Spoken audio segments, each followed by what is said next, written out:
You've got 10 different tools on this video, but you can do combinations. You probably heard me saying over and over again, any of these strategies you could do as a partner, private money, or hard money, and now limited partners. So there's combinations of all these different strategies that you can layer into your deals.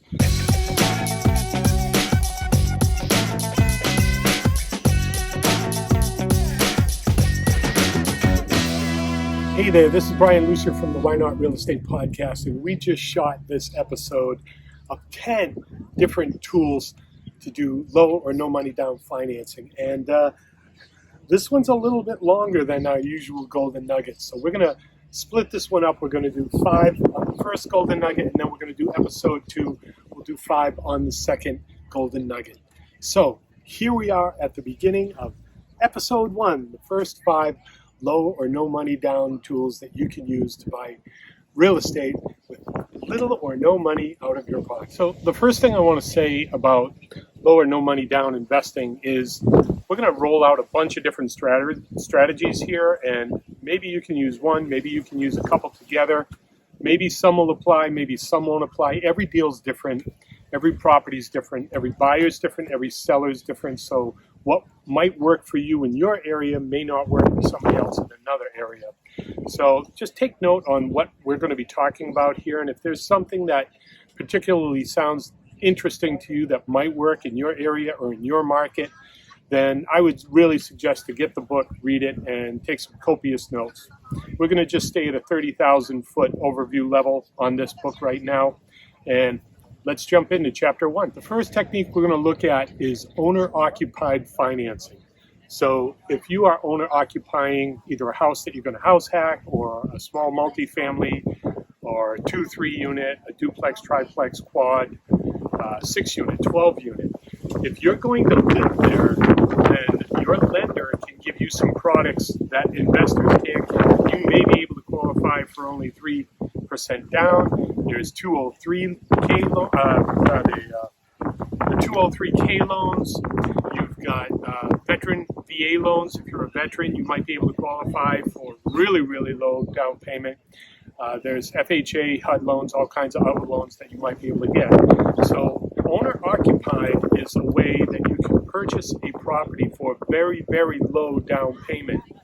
And if you take that technique and maybe do it with another one of these techniques, you may actually be able to buy that residence where you're going to live and house hack for absolutely no money down.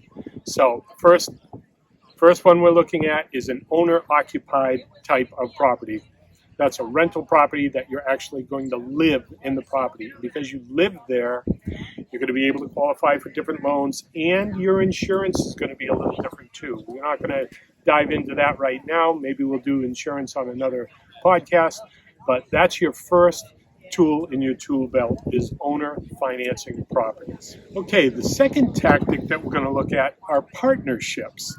So a partnership is you or a partner or a couple people pool your money together to actually pull down a deal. So in the book he says, let me introduce you to Bob. So hypothetically, Bob is going to be my partner, and we're going to pull down a 6-unit property or a 12-unit property. So Bob and I are going to pool our resources, and if we have to put down 20 to 25%, he'll come up with 12.5%, I'll come up with 12.5%, that would be the 25%. Or if it's 20% down, he'll come up with 10%, and I'll come up with 10%. That would make us a 50-50 partner in that partnership deal. Now, again, this is one more tool in your tool belt that you can use. And I think by the end of this video, you're going to start saying, well, maybe I could take this tool and combine it with this tool. All right. So if we took partnership and combined it with seller financing or owner-occupied, the first chapter there, maybe I'm going to buy it, be an owner-occupied. And if I got to put 3% down, I can get a partner to come in with that 3%, I'll do the whole mortgage on the loan. They can come in with the 3%. And that kind of overlaps into one of the other chapters a little bit. So right now, let's just keep it super basic. We're talking about a partnership where that's one, two, or more people pool their resources together to pull down a real estate investment. Partnerships. Okay, this next technique is if you already own an asset. If you own your primary home or another real estate rental property or something like that, and you have equity in it. Instead of refinancing cash out, you can get a product from a lender, institutional lender, called a home equity line of credit. And what this is, based on the equity that you have in that asset, they will look at a 30 to 70 ratio, okay? So 30% has to stay in your deal. That's your down payment. You always have to have skin in the game when you do a piece of real estate. Now that 70% that's left over, if you have more than 70% equity, you're able to tap on that equity above that 70% that you could get a home equity line of credit.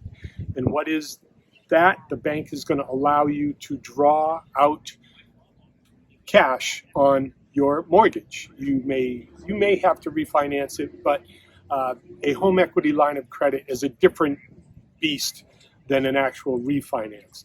Now, recently on one of the interview podcasts, I was speaking with Andrew Freed, and I introduced him to a concept. He's got 10 different properties that he's got $100,000 of equity in each property. What I introduced him to is a checkbook line of credit. So doing this, Andrew was able to tap, or is in the process of doing it right now, tapping $1 million worth of equity out of his own property that he already owns. So at 30% down, he could take that $1 million equity, no money out of his pocket at all, and leverage it to buy a $3 million property. That's a really powerful tool.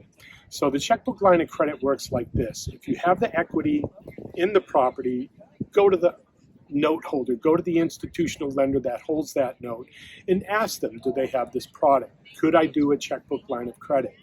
The difference between a checkbook line of credit and a line of credit, you're going for the equity. That's a flat number. They give you that money, put it in an account, and you start paying on it.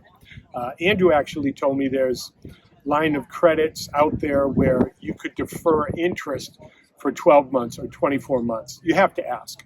So every lender is different. Everyone's going to do it a little differently. On the checkbook line of credit, you only start paying the note when you write a check and put it into an investment. So that's the big difference there. But just to wrap this one up, a line of credit is accessing equity that you have already in an asset that you own.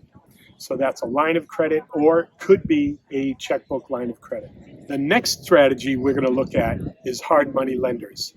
Now, some people say, ooh, hard money lenders, I'm so afraid of that, I'm at risk. Well, let's unpack this a little bit and see how it would work, okay? I have an asset that I can buy. We've actually done this. We've done this with different multifamily units, and we've done this with houses that we've flipped. So let's use the house that we flipped. We did a house that we had to borrow, I think, $60,000 from a hard money lender. It was around 12, 15%. This was several years ago, so I forget the exact number. But we did the mortgage with the institutional lender. We did the down payment for the hard money. Now, here's how all this worked. We took the down payment from the hard money, qualified, got the loan from the institutional lender. So all of this was no money down. We did have to make sure the deal had a good after repair value that we'd be able to pay off the hard money, pay off the mortgage, and put some money in our pocket. This particular deal we did, we put over $80,000 in our pocket within 3 months. This is not a normal flip. I mean, every flip is different. Every property is different. So Mr. Hard Money brought in the cash. We used that. We went to the bank. We got the loan. We took this property. We did some light rehabs. We did some tile work. We did granite in the kitchen. Purchased a few appliances. Painted just about everything. Did backsplash tiles everywhere. We were in and out of that property in 3 months. We had it staged, and after everything was done, we cleared a check for $80,000. So, hard money lenders. This, think of it as a mezzanine type of loan. Your goal is not to do hard money lender as your end all. This is to get you to an after repair value where you can go and refinance the property through an institutional lender for a set, either amortized 20, 30 years, or you can do an ARM, adjustable rate mortgage, whatever strategy works for you. But hard money lending is to get you from point A to point B where you can refinance the property. So there it is. I know this podcast probably went a little long, but there's some really good tools in here. So hope you were taking notes. If you weren't taking notes, just bookmark this page. You can come back and check it out again. And again, you've got 10 different tools on this video, but you can do combinations. You probably heard me saying over and over again, any of these strategies you could do as a partner, private money, or hard money, and now limited partners. So there's combinations of all these different strategies that you can layer into your deals. Now, there's the shiny golden ring on the merry-go-round where investors will say, well, I'm only going to do a deal if I can get seller financing and get hard money and private money, and all the planets need to be in alignment, and it needs to be the perfect deal. Well, if you wait for the perfect deal, other people are going to buy it from you and make it cash flow. Now, you don't have to do every single one of these techniques into one deal. But if you can do one that gets you into a deal that works, then the deal is worth doing. If you can do one, get you into the deal, and maybe slide in another, or maybe slide in two, then that's just frosting on top of ice cream with a cherry on top with pineapple sauce and strawberry sauce. And it just gets better the more of these you can layer in. But do not snub or turn up a deal. I mean, say it's seller financing and you can't get private money or some other person to put in the money into the deal. If the deal still works, do the deal. There's other ways you could do it that we haven't even talked about to raise money, but let's just keep it simple for here. So to wrap it up, you can combine any of these techniques, and if you want to find out more in depth on any of the stuff we covered in this golden nugget, pick up the book by Brandon Turner, Real Estate Investing in Real Estate with Low or No Money Down. Definitely the longest title for a book in history. So, all my real estate peeps, I really enjoyed this one. I wanted to do this for a long time. Finally got a chance to do it. We're here on Eagle Beach, so I'm going to sign off now. Maybe swim a little bit, enjoy. Happy hour is going to pop open pretty soon. So I hope this adds to your tool belt, gives you some ideas. Now go out there and find some deals and see if you can buy them with low or no money down. This is Brian Lucier from the Why Not Real Estate Podcast Golden Nugget. See you on the next one.